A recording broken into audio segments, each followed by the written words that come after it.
Chamo-me Alexandra Nikolaevna Zorin. Se alguém me dissesse, há um mês atrás, que eu seria a causa do maior escândalo na nossa família, eu teria soltado uma gargalhada. Não sou do tipo que parte paredes, sou aquela que apanha em silêncio os cacos no chão. A minha avó faleceu no início de março. Chamava-se Lídia Sergeyevna. Para quem não era da família, era uma médica respeitada, com reputação impecável. Para mim, era a única pessoa que permaneceu ao meu lado quando tudo à minha volta se desmoronava. Era uma mulher de outros tempos. Nascida em Leningrado, sobreviveu ao cerco, formou-se em medicina e tornou-se cirurgiã num hospital militar. Nunca ligou a luxos, embora a família dela, antes da Revolução, fosse proprietária de uma casa senhorial em Murontisevo. O que a fazia feliz eram coisas simples, um cachecol de lã feito à mão, uma chávena de chá de espinheiro, o cheiro do pão acabado de cozer. Gostava particularmente de fazer caracóis de canela. Dizia-me sempre: o cheiro da canela é como uma âncora para a alma. Lembra-te sempre de onde é a tua casa. Sasha. A minha infância foi quente até se tornar fria. O meu pai, Nikolai Zorin, morreu de um aneurisma quando eu tinha 12 anos. A minha mãe, professora de literatura, transformou-se numa sombra, exausta, vazia por dentro. A avó não hesitou em tomar conta de mim. A Sasha vai ficar comigo metade da semana. E não se fala mais nisso, afirmou ela, sem discussão. Assim começou a minha vida repartida, 2 dias num apartamento antigo na rua Karl Marx, com a escada gasta e o cheiro a couves no átrio. E 3 dias numa casa senhorial na rua Chipelernaia, com tetos de estuque. O tic-tac de um velho relógio de pé. E as histórias da avó sobre como, naquele lugar, escondiam livros proibidos da censura. Cresci entre 2 mundos, entre a simplicidade e a nobreza, entre a escassez e a abundância.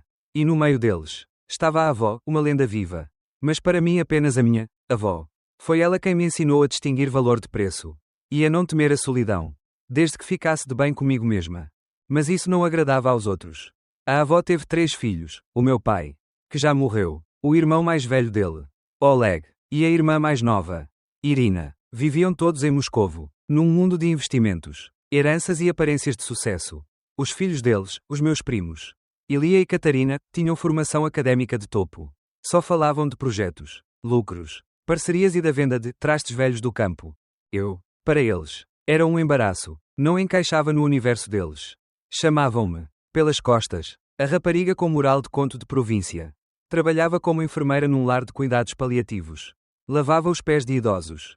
Escutava os seus desabafos confusos antes da morte. Segurava-lhes a mão na hora final.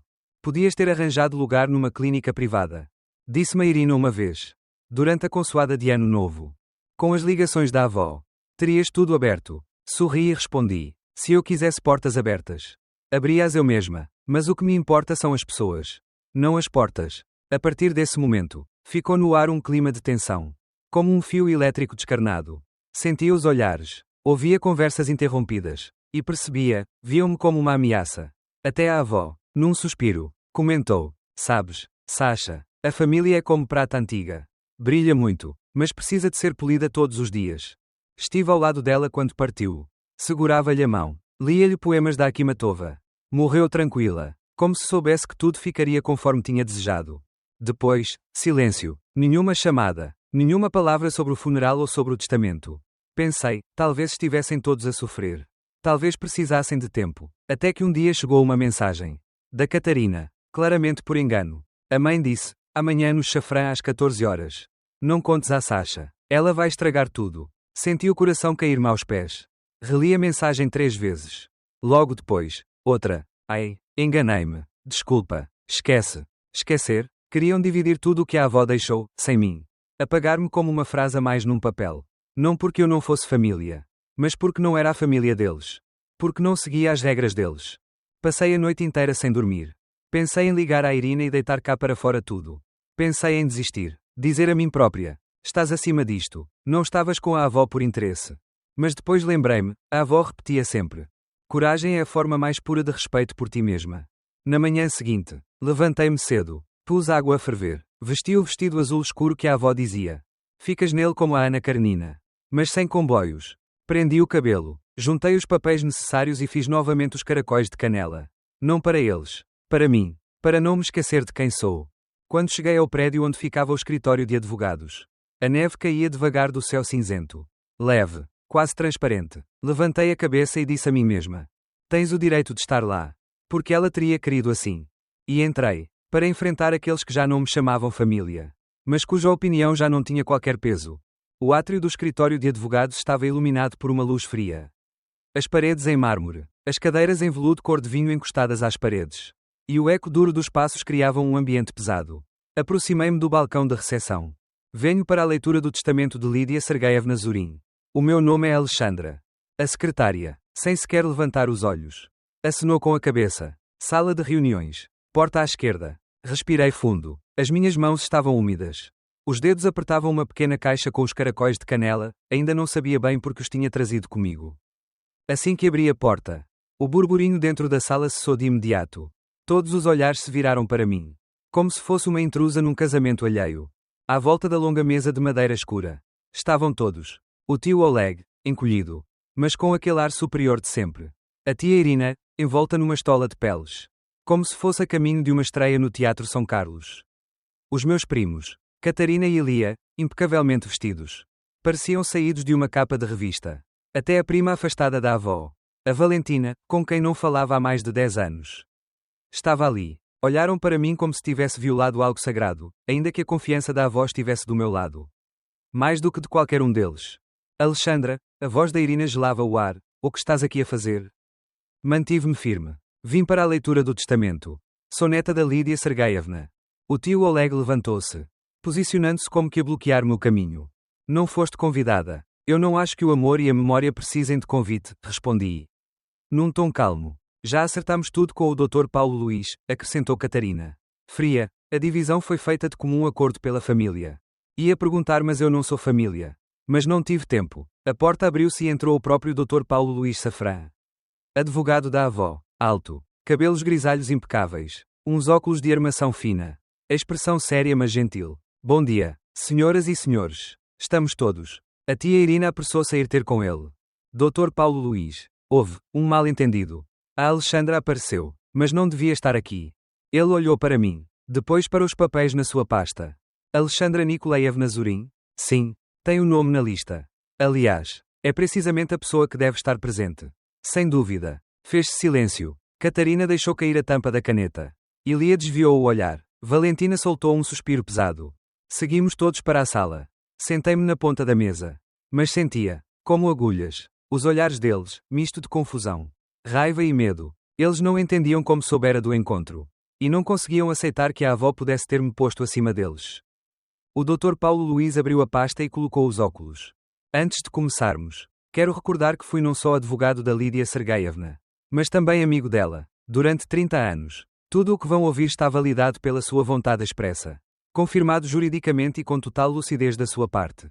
A tia Irina interrompeu-o. Desculpe, mas a minha mãe nos últimos tempos confundia datas. Estava muito pressionada. A Alexandra. Com licença, cortou o advogado com firmeza. A de Lídia fez uma avaliação médica independente 3 meses antes de falecer. Foi acompanhada por 3 médicos diferentes. Todos confirmaram a sua plena capacidade mental. Começou então a leitura do testamento. Eu já não conseguia apanhar todas as palavras, o coração batia-me nos ouvidos, até que chegou à frase que dividiu o mundo ao meio.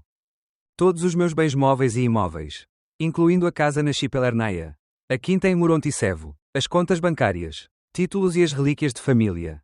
Deixo à minha neta, Alexandra Nikolaevna Zurin. Ouviu-se um rebuliço, gritos. Catarina saltou da cadeira. Isto é impossível. É uma falsificação, berrou Ilia. Foi manipulada. Ela influenciou a avó, e Irina começou a chorar, e, pela primeira vez, vi-lhe a maquilhagem perfeita a escorrer pelas faces. O Dr. Paulo Luís apenas baixou os olhos e acrescentou. Previ esta reação. Por isso a de Lídia deixou não só o testamento escrito. Gravou também um vídeo. Pegou no computador portátil. Ligou ao ecrã da sala e carregou em play.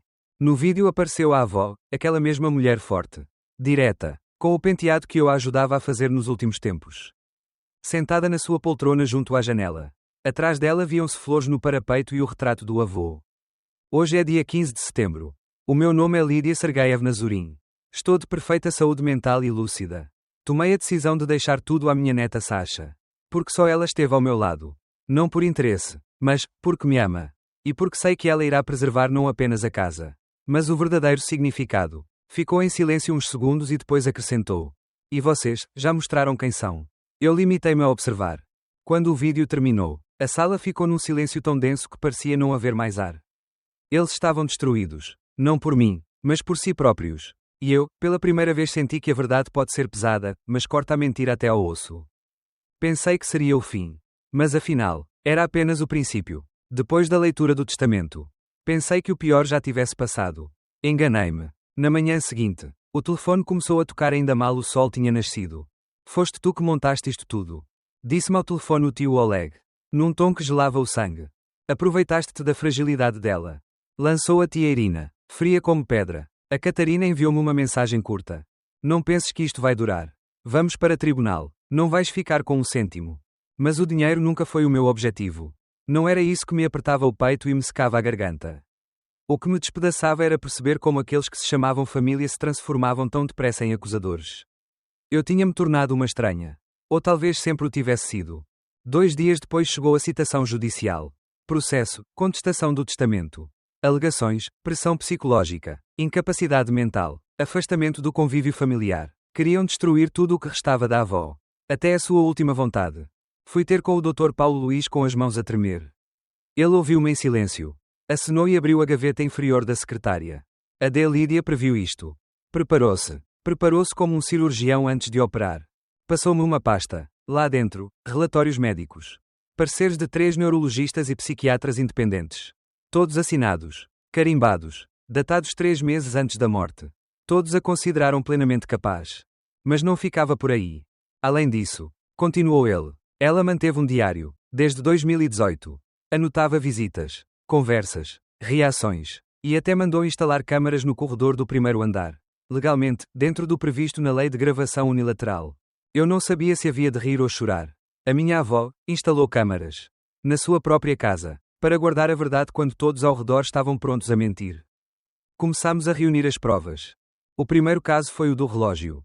Num dos vídeos via-se nitidamente a Catarina. Depois de conversar na sala. Subir ao primeiro andar. Entrar no quarto da avó e sair dali passados minutos com algo no bolso. Uma semana depois, apareceu num evento de beneficência com o relógio Rolex da avó no pulso. Depois, os e-mails do Ilia. Ficou registado que negociava com um agente imobiliário a venda da quinta de Moronticevo, ainda em vida da avó. Sem lhe dizer nada. Mas o que mais me feriu foi ler o diário da avó. Oleg vem cá uma vez por mês. Fala mais da bolsa do que de mim. Irina leva-me a festas. Como se fosse uma relíquia viva. Catarina e Ilia só telefonei em datas festivas, quase por obrigação. Só a Sasha faz os meus caracóis de canela preferidos. Nunca se esquece de trazer-me umas gotas de valeriana. E ouve-me, de verdade. Eu confio nela. Cada linha trespassava-me como uma lâmina. Não por duvidar do meu amor por ela. Mas porque percebia que a avó sempre sentiu tudo aquilo, e calou. Até ao fim. O Dr. Paulo Luís, depois de recolher todo o material, chamou uma advogada especialista em direito sucessório, uma mulher de olhar firme e voz que não se deixava interromper. Vamos pedir a rejeição imediata da ação. Disse ela sem vacilar. E em paralelo avançar com um processo contra eles para recuperar os bens já retirados da casa. Tudo o que foi levado terá de ser devolvido. Na lista constavam o quadro Pôr do Sol sobre o Lago, o serviço de chá checo, o colar de turquesas, e até um velho baú com cartas de família. Olhei para aquela lista como se folheasse a alma da avó. Não eram apenas objetos. Era a vida dela. Quando o processo chegou às mãos do juiz, levantou-se uma tempestade. A família apresentou queixa de invasão de privacidade. Nas redes sociais, começaram a aparecer publicações da Catarina. Por vezes, quem diz ser família mostra-se o mais estranho de todos. Sobretudo quando há dinheiro em jogo. Os amigos dela partilhavam, faziam gosto, comentavam. Alguns começaram a escrever-me diretamente, uns a ameaçar, outros a ter pena de mim. Fechei os perfis, mudei de número, e passei a dormir com a luz acesa. Mas numa noite, ao acordar de um pesadelo, percebi, tudo aquilo não dizia respeito a eles. Dizia respeito a mim. Ao que eu seria capaz de preservar dentro daquele turbilhão sujo. Se conseguiria continuar a ser a mesma Sasha que a avó abraçava ao dizer: Tu és o meu sentido. Saí para o jardim. Os restos de neve derretiam nos canteiros. Por baixo, viam-se já os primeiros rebentos de alfazema que eu e a avó plantávamos todas as primaveras. Ajoelhei-me. Toquei na terra fria. E murmurei: Eu vou recuperar tudo. Avó. Tudo o que é teu, nas coisas. Na memória. E na verdade. Ganhei. Oficialmente. O juiz rejeitou a ação movida pela família, o testamento foi considerado válido. As gravações, os relatórios médicos, o diário da avó, o vídeo, tudo serviu de prova. Em teoria, devia sentir alívio, Mas em vez disso, apenas silêncio. Um silêncio pesado, denso, que me envolvia por inteiro. A vitória revelou-se muito mais pesada do que alguma vez imaginei. No dia seguinte à decisão do tribunal, recebi uma carta da direção do lar onde trabalhava. Nela diziam que, na sequência de reclamações externas, a instituição via-se obrigada a suspender temporariamente as minhas funções e proceder a uma averiguação interna. Eu sabia bem quem eram essas reclamações externas. Mais tarde, mostraram uma gravação de um telefonema. Sabe, estamos apenas preocupados, não gostaríamos que uma pessoa tão tóxica cuidasse dos nossos familiares. Já ouviu como ela manipulou a própria avó para ficar com a herança? Era a voz da Irina. Suave, mas envenenada. Ela tentava destruir não só a minha reputação, mas também o meu trabalho, o meu propósito de vida. Depois começaram os ataques de pânico. Durante a noite, no autocarro, até no supermercado, quando alguém me olhava demasiado fixamente. O coração disparava, as mãos ficavam geladas, faltava-me o ar. A médica foi clara. Síndrome pós-traumático. Precisa de descanso e acompanhamento psicológico. Urgente. Pedi uma licença. Fiquei quase uma semana sem sair de casa. Enroscava-me na poltrona, embrulhada na manta da avó. Lia as cartas dela. Ouvia antigas gravações em cassetes, onde cantava baixinho, acompanhada à guitarra, e tentava lembrar-me de onde tinha vindo a força para começar tudo aquilo. Um dia, a remexer numa gaveta do escritório da avó, encontrei uma carta que me tinha escapado. No envelope, reconheci a caligrafia dela. Para a Sasha, abre quando o pó assentar. Dentro, algumas páginas. Minha querida menina, se estás a ler isto, é porque conseguiste. Eu sempre soube que conseguirias. Mas também sabia que seria difícil. A vitória não é o fim. É apenas o começo do caminho. Não te deixei só bens materiais. Deixei-te a possibilidade de escolher quem vais ser depois disto tudo. Podes fechar-te e ter medo. Ou podes crescer, ser mais forte, mais bondosa, mais verdadeira. Usa isto não como uma armadura, mas como uma ponte. Tu própria és a minha ponte, entre o passado e o futuro. Li aquelas palavras vezes sem conta. E a cada leitura, sentia algo a regressar dentro de mim. Já não queria esconder-me. Queria agir. A primeira coisa que fiz foi começar a recuperar o que tinha sido roubado. Com a ajuda do advogado, enviámos notificações formais a exigir a devolução de quadros, joias, a coleção de bonecas de porcelana que a avó começou ainda em criança. E, acima de tudo, o velho caderno de receitas, onde cada página guardava o cheiro a baunilha, pimenta e as marcas das mãos dela. Algumas coisas começaram a regressar. Sem palavras, sem desculpas. Numa noite, chegou um caminhão. 2 homens descarregaram, em silêncio, a antiga cômoda e a poltrona com o bordado gasto. Era naquela poltrona que a avó se sentava para me contar histórias da infância durante a evacuação da guerra. Não consegui conter as lágrimas. Não de raiva, mas por ver como as pessoas podem tratar a memória com tanta frieza. Mais tarde, entrei no quarto dela. Estava quase igual ao que sempre foi, mas ao mesmo tempo. Tudo parecia diferente. Passei a mão pelas paredes, pelas prateleiras, pelo parapeito onde ela costumava ter flores. E percebi, de repente, faltava-lhe o cheiro dela. A casa tinha ficado vazia. Percebi que recuperar objetos era uma coisa. Recuperar a alma era outra. Muito mais difícil. Acessei o velho candeeiro. Abri a janela. É ao soltar o ar num sopro calmo. Murmurei. Avó, partiste, mas eu ainda estou aqui. E não vou deixar que a tua essência desapareça. Vou levá-la comigo e passá-la adiante. Quando a última mala com os bens devolvidos ficou arrumada no sótão e fechei a porta atrás do estafeta. A casa encheu-se de um silêncio, não sereno, mas cortante, como o de uma igreja depois de terminado um funeral. Fiquei de pé no hall de entrada, rodeada de móveis, tapetes e jarras que em tempos tinham sido o orgulho da avó. Tudo estava no lugar, mas, ao mesmo tempo, tudo parecia diferente. As coisas tinham voltado, as pessoas, não. A família que durante anos fingiu estar unida pelo sangue desapareceu assim que perdeu a disputa. Sem chamadas, sem tentativas de diálogo, apenas silêncios, pesados como pedra. Percebi então que tinha ficado sozinha. Não sozinha no sentido físico, mas sozinha por dentro. Tudo aquilo que me ligava àqueles que julgava serem meus revelou-se mais frágil do que uma folha de papel. E eu não sabia bem o que fazer com essa constatação. Até que, um dia, de forma totalmente inesperada, o telefone tocou. Número confidencial. Atendi. Sasha, sou a Irina. Fiquei calada. Alguns segundos longos. Quase dolorosos. Nós não percebíamos. Desculpa. Eu pensei que estivesse a usar a mãe. Mas afinal, ela escolheu-te mesmo.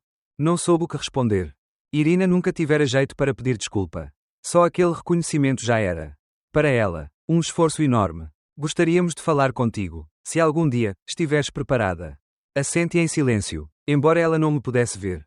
Preciso de tempo. Está bem, vamos esperar. Depois dessa chamada, fiquei muito tempo sentada na cozinha. Naquela mesma cadeira onde a avó lia os jornais de manhã. Na minha cabeça, surgiam perguntas sem fim. Deveria perdoar? Abrir de novo as portas? Valeria a pena voltar a deixar estas pessoas entrarem na minha vida? E então recordei o que a avó dizia tantas vezes. Família nem sempre é quem partilha o teu sangue, mas quem partilha a tua verdade. De repente, pareceu-me tudo um pouco mais claro. Decidi dar um passo meu, de mulher adulta. Telefonei a cada um deles, à Catarina, ao Ilia, até ao Oleg. Disse apenas: na casa há objetos que não têm preço, mas têm memória. Se quiserem ficar com alguma coisa, escolham, mas não ouro, não antiguidades, só algo que vos diga realmente alguma coisa. Alguns recusaram. Oleg, por exemplo, desligou-me o telefone na cara. Mas a Catarina, depois de um silêncio pesado, perguntou: posso ficar com o caderno de receitas? A avó uma vez ensinou-me a fazer tranças doces. Só uma vez. Mas, eu lembro-me. Dei-lhe-o. Ilia escolheu a caixa de iscos de pesca do avô. Ele levou-me 2 vezes ao rio de barco. Disse-me, meio envergonhado. Nessa altura, tudo era mais simples. E a Irina apareceu pessoalmente. Sem joias, sem maquilhagem, e pediu uma aguarela, aquela que a avó tinha pintado em jovem. Com a paisagem do lago ao pôr do sol. Ela pendurava sempre isto no quarto. Eu, sempre tive inveja. Também ela dei. Sem qualquer condição. Foram gestos pequenos, mas dentro deles cabia o princípio de qualquer coisa nova. Não confiança, ainda não. Mas talvez respeito, ou, no mínimo, um reconhecimento silencioso da dor de cada um. E depois, quase como um prémio por tanta paciência, chegou uma carta do notário. O processo estava oficialmente encerrado. Eu era a legítima herdeira de todo o património da Lídia Sergeyevna Zorin. Ponto final. Podia sentir alegria, podia celebrar, mas, em vez disso, fiquei sentada nos degraus da entrada, a olhar o jardim coberto de folhas de outono. E sentia apenas cansaço. Sim, tinha vencido, mas tinha perdido a família. Ou talvez, no fundo, tivesse apenas deixado cair a ilusão de que tínhamos sido realmente uma família. E também aí havia liberdade. Uma liberdade dura, mas verdadeira. Olhei para a casa. Era minha, mas agora teria de decidir o que fazer com essa vitória. Não por mim, mas por ela. Passou um ano. A casa tornou-se minha. É com ela. Chegou um sentimento que não conseguia explicar em palavras. Sim, eu era a dona de tudo o que a avó tinha deixado, o património antigo. A quinta, as coleções. Mas percebi que tudo aquilo não fazia sentido sem um propósito. Sem a razão por que ela me confiou esses bens. Os meus familiares, o tio Oleg, a tia Irina, até a Catarina e o Ilia, continuavam a recusar qualquer reaproximação. Essa foi a fatura a pagar por ter escolhido o caminho certo. Por não ter permitido que manipulassem a avó. Mas o que mais me doía era aquilo que, aos poucos, eu própria tinha perdido. Comecei a refletir cada vez mais sobre o meu lugar no mundo. Sobre a marca que queria deixar. Lembrei-me de uma frase da avó. Não são os bens que fazem a pessoa, mas a forma como ela trata os outros quando já não lhe resta nada além da alma. Numa tarde de outono, sentada na varanda a ver as folhas amarelas caírem do bordo, recordei o meu antigo desejo, criar um fundo em nome da avó. Um fundo que ajudasse quem tinha chegado ao fim da vida sem ninguém. Apenas dependente da bondade alheia. Peguei nessa ideia e transformei-a em ação. Comecei por organizar o fundo para idosos sem família. Aqueles que partiam sozinhos, sem mãos que os segurassem. A avó sempre foi para mim o exemplo de como é essencial não abandonar os mais frágeis. Os que precisam de cuidado e de dignidade no final. Eu não queria que isto ficasse apenas escrito num caderno. Queria que os meus gestos se tornassem a verdadeira herança dela. Não os bens, não o dinheiro, mas a capacidade de oferecer aos outros a possibilidade de serem ouvidos e respeitados. Inspirada por isso, decidi não só ajudar, mas também abrir os olhos ao mundo. Viajei até a Itália, a uma pequena vila na Toscana onde tinham nascido os pais da minha avó. Caminhei pelas mesmas ruas onde em crianças eles corriam. E senti-me ligada a eles de uma forma quase física. Como se fizesse parte da sua história. Nesse instante, com a ideia de que talvez a avó, onde quer que estivesse, olhasse para mim com um sorriso. Percebi que a sua verdadeira herança não estava nos bens. Estava na força de ser quem era. Na coragem de viver com dignidade. Apesar de todas as provas que a vida lhe colocou. Criei o Fundo Lídia Sergeyevna. Para apoiar não só idosos, mas qualquer pessoa vulnerável que não pudesse contar com a família. Num dos primeiros projetos, organizámos um campo de verão para idosos isolados, onde pudessem conviver e sentir-se parte de uma comunidade. Aquilo deixou de ser apenas trabalho, passou a ser um caminho de vida. Comecei a sentir que este caminho dava frutos. A minha vida ganhou sentido. Eu não era apenas a responsável de um fundo. Eu tornara-me parte de algo maior do que alguma vez sonhei. Porque a avó não me tinha passado só dinheiro, transmitiu-me valores. Que eu refletia na forma como olhava cada pessoa. Depois chegou o dia de dar mais um passo que sei que só ela teria coragem de dar. No aniversário da morte da avó, organizei uma pequena cerimónia em casa. Para lembrar a sua vida. Convidei apenas quem verdadeiramente tinha estado ao lado dela nos últimos anos: enfermeiras, médicos, vizinhos, alguns amigos íntimos. Mas ninguém da família apareceu. Nem Irina, nem Oleg, nem Catarina. Eu não esperava muito, mas, no fundo, doeu. Ainda tinha a secreta esperança de que algum deles batesse à porta. Mas não aconteceu. Fiquei sentada na cadeira que tinha sido da avó. E senti um vazio imenso. Pensei no que me restava. Por fora, tinha tudo, mas por dentro, continuava a sentir uma solidão difícil de afastar. E nesse instante compreendi que a verdadeira herança não é aquilo que recebemos. É aquilo que conseguimos oferecer. Deixei de esperar fosse o que fosse de quem me tinha virado costas. Aprendi a ser forte, a seguir em frente, mesmo sozinha. Voltei a ler a carta final da avó. Lá estavam não só as palavras de perdão, mas também um aviso. Nunca te esqueças, a tua força não vem do que te deram, mas daquilo que podes dar. E foi nesse momento, sentada rodeada pelas memórias dela e pelas pessoas que genuinamente se importavam, que senti nascer de dentro de toda aquela dor, algo maior. Um verdadeiro sentimento de sentido.